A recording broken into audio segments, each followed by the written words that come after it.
I will say that the events of the last couple of days have really affirmed my instinct that sermons ought not be written until the very last minute before Shabbat starts.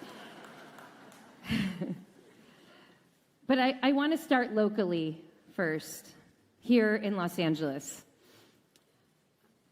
I want to talk a little bit about what's been going on here over the course of this last week.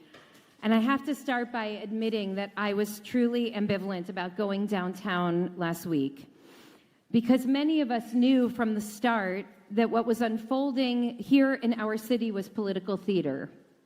We knew that it was a setup. And we knew that if we weren't very, very careful, we would end up playing precisely the role that had been written for us. We knew that our actions would inevitably be used to make the case for military deployment on our city streets and across the country. And we knew that the people who are most vulnerable in our city would pay the heaviest price. And yet we were in a bind, because in just the first few days, agents, often with heavy military equipment and brutal force, arrested and detained hundreds of our neighbors.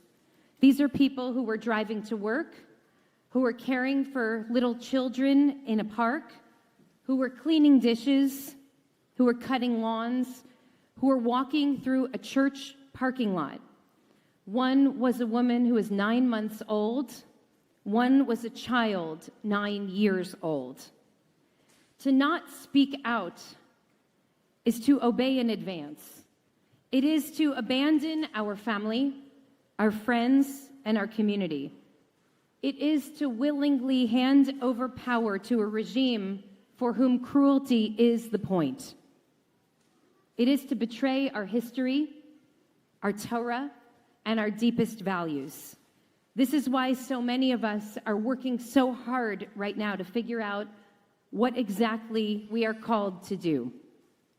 I drove downtown trepidatiously, trusting our organizing partners at LA Voice that their instinct for a strong, prayerful, nonviolent, coalitional force was precisely the way to respond to such a fraught moment.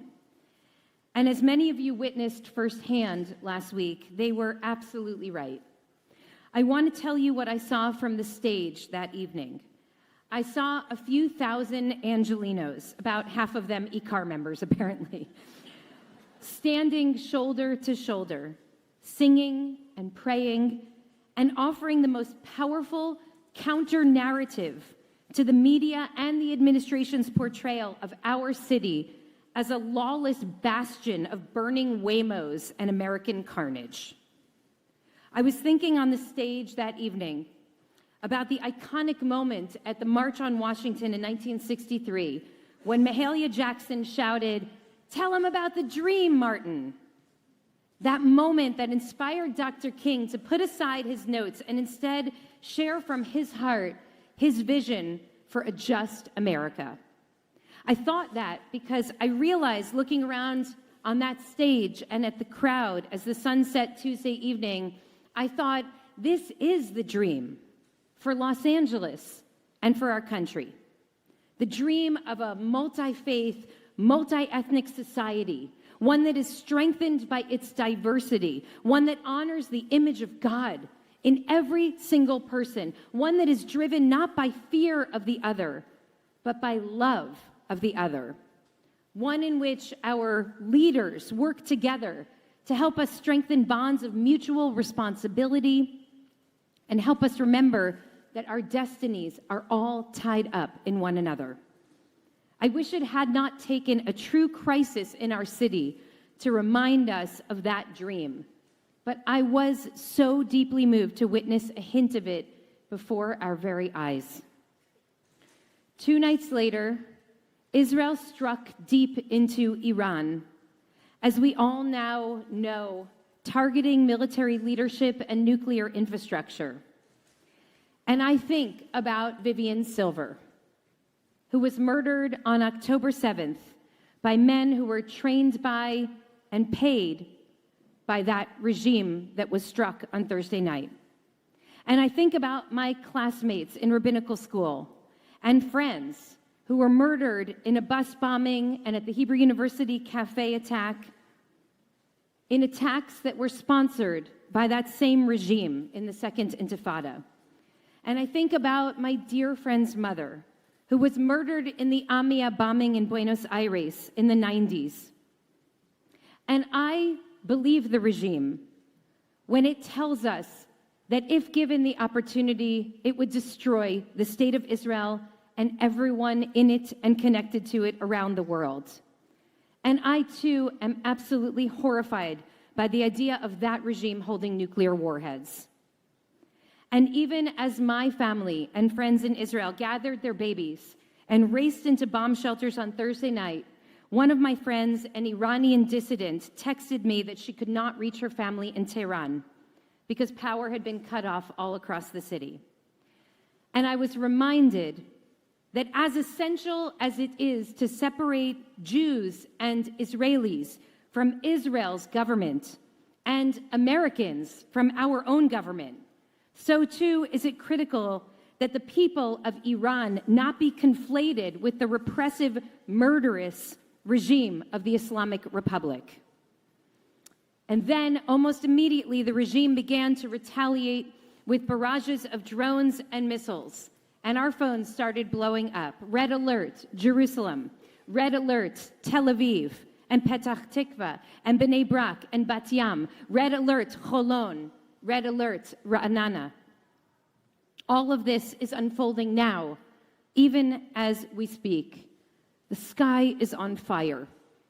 And so, after a week of worry for our beloved city, and after many months of worry for our country, and after 20 months of heartache for the hostages and for the thousands and thousands of bereaved families in Israel and in Gaza, we have yet more heartache to hold today. A whole new window of worry for the soul. It is so scary, and it is so uncertain, and it is so confusing, and we are so tired. Now, some people will say that war is inevitable. They will turn to today's parasha, and they will look at Numbers chapter 10, verse 9. V'chi tavo milchama ba'artzachem. Al hatzar hatzorer etchem. When you go to wage war in your land against an enemy that oppresses you. Some will argue that history has only proven that there will always be enemies of our people, that there will always be war. They will tell us to accept that this is an eternal condition, that we must live by the sword. There is no other way. But I have to say that, like Zev, I feel drawn to a different message calling to us from the parasha today. I feel drawn to Moses' despair. Moses, in true prophetic witness, sees and feels deeply. And he gets to the point in this week's Torah portion where he is simply overwhelmed. He sees no way out, and he cries out to God, "Why have you done this to me? I can't carry this burden. It is too much for me." His voice is the voice of a soul that is broken by burden. Some of you may be able to relate. It's all just too much. And listen to how God answers. You're right, God says. You can't bear this alone. You have to share your broken heart and your burden. And you can't share it with 1 or 2 or 3 people. You have to share it with 70 other people. People you know and trust and love. People who can help you hold it all when it seems most impossible. Because even you, Moses, can bear neither the vision nor the burden alone. Now, the appointment of 70 elders becomes the paradigm for the Sanhedrin, the high court, which was comprised of 70 wise judges. But you might wonder, why 70 exactly? According to Ramban, 70 corresponds to the number of nations and languages in the world. In other words, the leadership must be representative of the beauty and the breadth of all of the world's people. They must be able to hold not only halachic or legal expertise, but to collectively hold a vision of a different future that is woven together from their distinct histories and experiences and perspectives in the world. And so this, God's response to Moses' despair, is an invitation, the beginning of a new model, a people lifted up by collective spirit and by collective vision. From the depths of your heartache, surround yourself with wise others who will help you imagine a vision for a better future. This is what I hear in our text this Shabbat. From the depths of our despair, from the deepest darkness, comes a call to community and a call to collective imagining, collective dreaming. This call emerges precisely in the midst of war and destruction. In a time of heartache and exhaustion and fear, this is a call to double down on radical, collective, prophetic hope. Now, last year, at some point after October 7th, reeling from the Hamas atrocities and the ongoing catastrophe in Gaza, I joined a couple of friends in an honest conversation about what was unfolding and what we might do about it. One of them, named Moj, founded an organization that is dedicated to supporting Iranians working toward a free, secular democracy. There's one piece of our conversation together that I want to share with us today, even as missiles are incoming and my family is hunkered down in a safe room. This is Moj's dream for Iran, their beloved homeland, and their dream for the whole region. Imagine a Middle East that is free, thriving, safe, lovely, romantic, a beautiful and seductive place where people encounter another over ancient rituals and foods. A region of beautiful people who travel from Yemen to Syria to Iran to Afghanistan to Israel to Palestine and back. This place is somewhere, Moj said, somewhere beyond all the military equipment and dead bodies, someplace that is gorgeous and beautiful and known around the world for what it really is, the cradle of civilization, the land of so much invention, so much beauty. It smells really good, you know, she said. That's my dream. I'm sharing it with you because I know that it will take many decades of work, but I think it is possible to get there. And as they spoke those words, and even now, just recalling those words, I found myself choking up because just hearing this dream made me realize how very rare it is to envision, let alone articulate, a vision for the future beyond endless war, endless violence, endless destruction.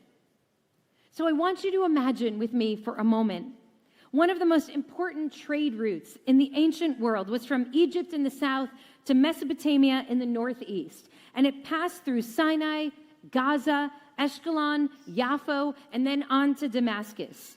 The journey used to take months. But I've heard Israeli and Palestinian peace builders ask us to imagine in our time, one day, if trekkers and bikers and tourists could follow that same trajectory. Imagine the sights and the sounds. Imagine the smells of that place. Imagine the people that they would meet and the stories that they would tell. And if you think that this dream is impossible, just consider how Berliners or Londoners would have responded 75 years ago if you told them that one day one train ticket would take our kids and their backpacks through 33 European countries, from Madrid to Munich, from Budapest to Belgrade. That is the power of a dream. That's why Mahalia Jackson was so right to call on Dr. King to share his. And that's why I keep telling you during these grueling past several months that our most audacious dreams must be born in the dark. And that's why I'm taking the time today, when our city is in crisis, when missiles are falling over the homes of our loved ones, to ask us once again to dream. What I saw from the stage at the twilight hour last week is a beautiful dream for our city. What my friend shared is a potent dream for the Middle East. We can neither conceive nor realize these dreams alone. Moses could not conceive or realize his dreams alone. We need each other, the dream weavers and the dream bearers, those who will help us ascend from despair and fear toward prophetic aspiration, and those who will help us manifest those aspirations.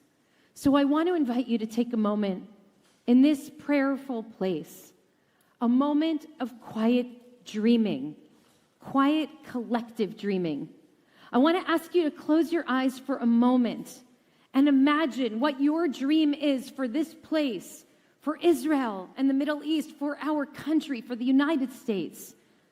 What is your most audacious dream? And don't say something vague like, I dream of peace for the world. We all do. I'm saying, what will it look like? What will it smell like? What will we learn? What will it feel like?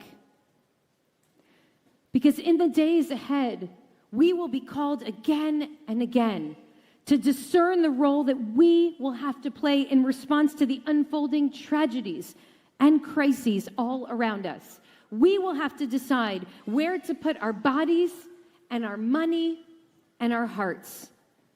I hope as we navigate these nightmarish times that we will not fall into despair, that we will never cede to the dominant narratives and accept the inevitability of these dark realities. Instead, I hope that we will birth together a new dream, one that affirms our own humanity and one another's, one that chooses capacious imagining over reductive reasoning, one that honors that we all, as human beings, are fundamentally able to dream, to grow, to change, and to heal. We just need to do it together. Shabbat Shalom.